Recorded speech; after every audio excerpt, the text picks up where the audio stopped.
Baru saja menghirup udara segar, pria berinisial MD kembali harus berurusan dengan pihak kepolisian karena kedapatan melakukan aksi pembobolan kos-kosan mahasiswa di Indralaya, Kabupaten Ogan Ilir.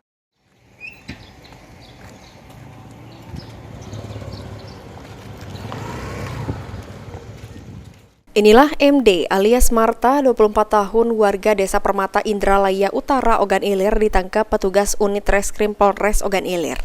Tersangka Marta Dinata merupakan tersangka pencurian yang mengincar kos-kosan mahasiswa di Kelurahan Timbangan 32 Indralaya, Ogan Ilir. Modus tersangka mengincar kos-kosan saat para penghuni kos tertidur, lalu mengambil barang-barang berharga milik korban. Dari catatan polisi, tersangka merupakan residivis kasus yang sama guna mempertanggungjawabkan perbuatannya. Tersangka harus mendekam di tahanan Polres Ogan Ilir dan tersangka dijerat dengan pasal 363 KUHP dengan ancaman hukuman 5 tahun penjara. Satu orang pelaku pencurian pemberatan satu buah HP di kos-kosan, ya. Tersangka atas inisial MD. Modusnya seperti apa nih?